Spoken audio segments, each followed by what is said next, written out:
Hello and welcome back to the MLB DFS Slate Breakdown for September 6th. It is Wednesday. Tyler, is back from vacation. I'm here to break down the slate. We are going to go over yesterday's slate, the perfect lineups, followed by the winning lineups, and then we're going to go over today's slate. Projected ownership for pitchers, pitchers to consider, followed by stacked ownership and stacks to consider. So, without further ado, let's jump in and go over everything. But first, we got NFL season right around the corner, starting tomorrow. If you are not already a member, there is no better time. We got NFL starting tomorrow.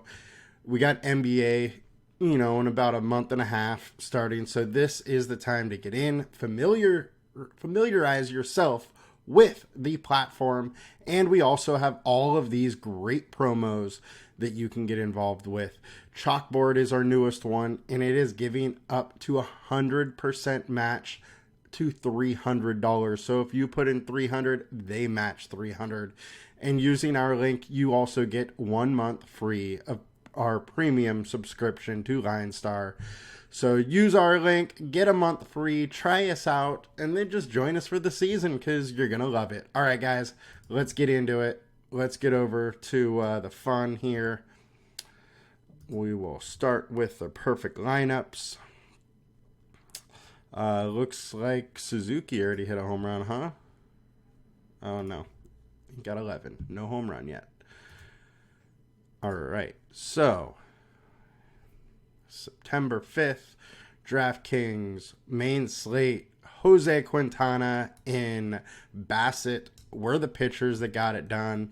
The Stros, we got a two-man stack of them, and then all one-offs from there on out. But as you can see, the perfect lineup almost did use all of the salary, which, doesn't happen that often there. So the winning lineup, we had Bassett and Fott as the two pitchers.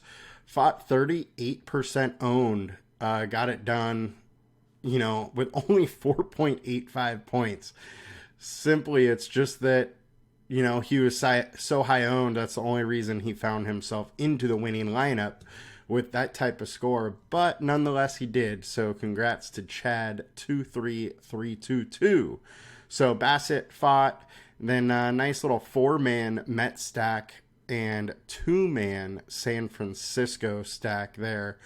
Got it done. So there was some correlation, not quite as much as we're used to seeing in the winning lineups, but he got it done. So good job to him. Now let's check out the FanDuel lineup. And all right, so we got Bassett. We got 2-man Mets, 2-man Astros, 2-man Cardinals, and then 2 one-offs with Bogarts and Suzuki, who has just been going nuts lately. And the winning lineup was Mangone on FanDuel with Bassett as his pitcher. Had a 4-man Met stack, 2-man Yankees with Judge Stanton. And then J.D. Davis just went off and got in there for the perfect lineup, along with the 2-home-run Nolan Gorman game. All right, congrats to Mangone. Congrats to Chad. You guys were the big winners yesterday. Now let's see what we can do about today. Get over to the perfect lineup, or the ownership here. So pitching ownership on DraftKings, we got 44% owned Clark Schmidt at 7,100. Now I think he is a little probably a little lower price than he should. He does have some nice strikeout upside. They're 21% K rate over his last 20 starts, but up to 26 over his last 5. He's definitely been pitching okay, but you're still talking about a guy with a FIP of 4 in extremely good hitting weather today. It's almost 90 degrees with the winds blowing out in Yankee Stadium. There's also that short porch. So, there's definitely a chance to give up a couple home runs here in this game. And, he's allowing a lot of fly balls, a decent amount of barrel balls. So I don't mind some Tiger stacks here with this hitting weather and in a leverage situation against Schmidt. Now, Schmidt, as far as playing him, he's not in a bad spot. We got and LineStar likes him. 15, 2.2x value, nice little combined K rate there. Set 27%, 7,100 is extremely good. The thing is here that most likely he's in that 15, 18, fantasy point range, and that might not get it done to win you a tournament at this high of ownership. So just consider that. Really, his ownership is the reason to fade him today, which I don't say that much. But when you're pushing 45%, you're getting pretty up there ownership-wise. Next, we got Strider, 42% or 43%. And, it's Spencer Strider. We got 1.9x at 12.3K salary. This guy is just insane. He's pitching from home. His FIP is 2.33 over his last 5. Solid K rates as always with him. I think this is a spot where, he can definitely do very well. The Cardinals, however, are a good offense, and there is some, decent hitting weather in Atlanta like normal at Truist Park. So I don't mind going with Strider. He is very expensive, but there is nobody that is going to project as high and with as high of a ceiling as Strider. So of these two very high owned guys, Strider is the one I would be on. Even at his expense, I think there is some ways to kind of get different on this slate, but I do like Strider. Next, we got Scherzer, 35%. I really don't like trying to pick on the Astros, especially when the pitcher's 11K, but Scherzer has been very, very, very good lately. Apparently, he just needed to get out of New York because this guy has been dealing 2.63 FIP over his last 5 starts with a 33% K rate. He's been great. He's living up to that 11K salary, but this is not a good matchup for him. Houston, 190 ISO, almost 450 WOBA. He is allowing a lot of fly balls. We're in a good hitting stadium here. I don't love Scherzer here. LineStar doesn't either, 1.7x projection. With that being said, he has had some very, very good games against Houston. Earlier this season, 8 innings, 8 Ks, 1 earned run. In 2021, 7 innings, 10 Ks. Houston is good, but he can get to them. He's just a little high owned for my liking. And if I'm going to pay 11K, I would rather just get up to Scherzer and pay 12.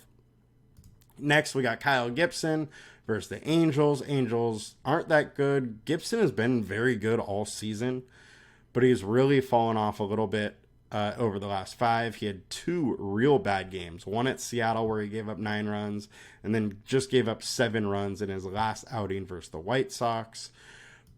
He's averaging more fantasy points away, though.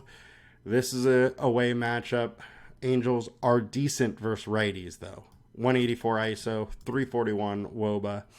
Both pretty good numbers, and that is a pretty high hard contact rate. So Gibson is in a little bit of a tough spot here, and wind is blowing out in Angel Stadium, relatively warm as well. BVP data is not looking great. So all in all, might be a little bit of a tough day for Gibson, but pitching as a whole today is a little interesting. It's going to be hard on DraftKings getting two guys together if you want to get away from, say, Schmidt and Strider or Schmidt and Scherzer, just because not much of the value options are really that interesting today. Tuki Desant, he's 6,300, but he's not a very good pitcher. I think I would rather pay the Schmidt 44% ownership than Toussaint 23%. Patrick Sandoval, he's been an okay pitcher all season, but very tough matchup versus Baltimore. 1.x, 8x, so LineStar doesn't love him, but he is a consideration. Jordan Lyles, 1.8x here, 11-point fantasy projection. This is probably the low-owned pivot that I might be taking a little bit. Look, he hasn't been good this season. 5.5 FIP, a FIP of 7 over the last 5. But he did just have a very good outing versus Boston. And the White Sox are just frankly bad versus righties. 126 ISO, 282 WOBA, strikeout almost 22%. While I don't think Lyles is great, he does have a nice little ceiling with him, and when he has a decent game, he's able to get it going a little bit. So I think this is a game that he absolutely could get to, say, 5-6 strikeouts, go 6 innings with only a limited amount of runs. And at 6,100, that's enough for me. He's also averaging 75% more fantasy points at home. So he is just much better at home, frankly, and that's really part of the reason why I might end up chasing Jordan Lyles at low ownership. Matt Manning hasn't been good. He's facing a fairly dangerous Yankees lineup here. Their ISO is real high versus righties, and he's doing worse away while it is in very good hitting weather for the Yankees. So I don't like Manning's outlook here. All right, so Justin Verlander is likely the pivot off all the high-owned guys. He hasn't been quite as good away, but I think there might be a little more fuel to fire here as that he is facing Scherzer, and seems like there was a little bit of bad blood between these two guys. Now, Texas does have a little bit of a better lineup than Houston, a little higher ISO, a little higher WOBA, but Verlander's been solid this year as well, just not quite as good as Scherzer, and the K rate definitely has not been there. But I think he's likely going to dial this in a little bit today. The one thing is I just don't know if he scores enough to really top, say, the Strider or Scherzer lineups. I would say Strider's floor is a bit too high, and that the most likely outcome is, say, Verlander having a decent game, scoring 25, and, Strider going to 30 plus. And in that case, I think you just got to go with the points and the higher salary with Strider. All right, so that will do it for DraftKings. We'll get into the pitchers now. All right, so Strider, 36% owned. He should be. Guy is absolutely amazing, and nobody has a higher ceiling than him. He's in a decent matchup, too. Scherzer in a tough matchup, 27%. Clark Schmidt at 20%. 8,800 is a little bit interesting. Sandoval, I don't love it. Tukey, no. Gibson, I think you can take some shots there at that low of ownership. Also, I'd be taking some shots at Jordan Lyles at super low ownership, only 7K. It's going to give you a very, very different lineup. Most of the lineups today, over 60% of the field is going to either have Strider or Scherzer. So people are going to be paying up for pitcher, paying down for bats. So if you're paying down at pitcher and paying up for bats, you're getting very, very different. So I do think Lyles is a little bit interesting here on FanDuel, even though he doesn't offer the upside of the Strider and Scherzer. He will have to strike out more guys than he normally does. Will need a little bit of a ceiling game, but sometimes, you have to go for that in DFS to win a GPP. All right, now let's get over to DraftKings here. All right, stack attack time. So, like I said, really great hitting weather in New York, also good hitting weather in Washington and Atlanta. Really across the board, there's decent hitting weather, or it's in a dome. So you shouldn't be playing today based on hitting weather whatsoever. And with that, it's going to be a little bit harder to find pitchers. And I think that it gives us a little bit more options on the hitting aspect, and we don't necessarily need to follow the chalk quite as much. Mets, highest owned offense by far, 162% owned for a 5-man stack is just insane. And it's the Mets, man. I'm jumping off that bandwagon. I can't follow the Mets at that high of ownership. Jonah Dawn is not a great pitcher, but he has been a little bit better lately. 4.27 FIP versus 4.94 over the last 20. But still, like, he's an average MLB pitcher. Average MLB pitcher, or maybe slightly below average, isn't getting lit up. And it appears everybody thinks he's going to get lit up. Next, we got White Sox versus Lyles. Lyles isn't a great pitcher. I do like him today. I don't necessarily like the White Sox at 130% owned. I think that's a little bit too high owned as well. So now let's get into some projected stacks here. All right, so Braves versus Dakota Hudson. Braves are pretty much always in that, possible stack category or higher projected ones. This offense is simply just insane. And Dakota Hudson is not that great of a pitcher. 4.5 FIP, 5.87 FIP over his last 5. Braves are, moderately owned. So this is a situation where if you're taking, say, Lyles, and you use the higher priced stacks, you're getting very different, and you have some real major upside there. Houston's coming in versus Scherzer.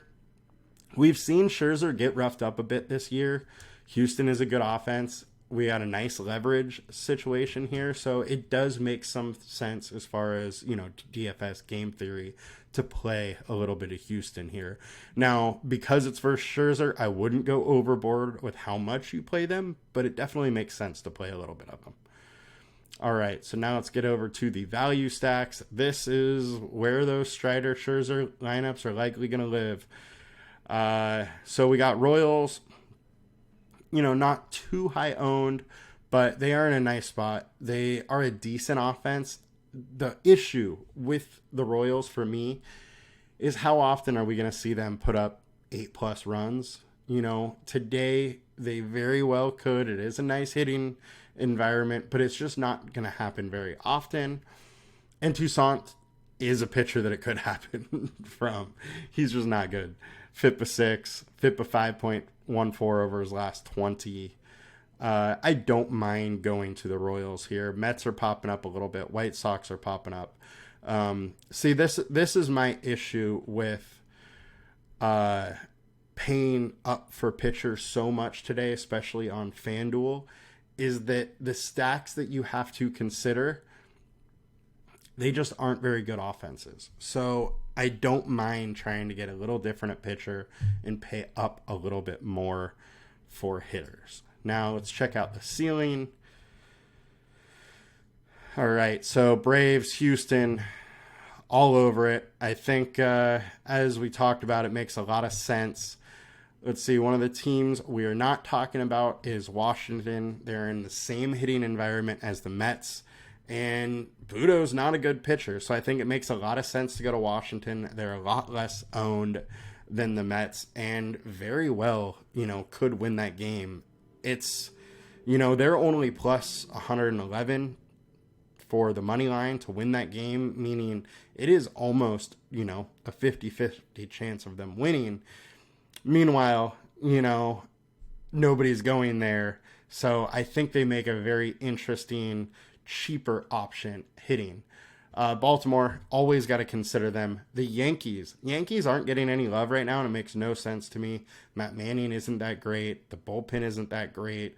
And Yankees have some interesting pieces hitting right now, so they are very interesting to me. I think you could also probably go to Texas versus Verlander. Going to be super low owned. Makes some sense there. So, all right, guys, that will do it for us today. We got a quick one. So, Mets super high owned. I think the Braves are in a great spot. Royals are moderately owned, but a nice value piece. Washington is going totally overlooked. They are probably my favorite pay down option for hitters. And then I think the Yankees are in a real good spot to do some damage here. So, all right, guys, good luck. I'll be back tomorrow. You guys have a good one. Actually, sorry, I do not believe I will be back tomorrow because I don't think there's enough night games, but I will be back Friday. If there are over 4 games or 4 or over for baseball tomorrow, I will be back. That is a big if, though, with the NFL starting tomorrow, guys. All right, good luck. I wish you guys the best. I'll be back on Friday. Adios.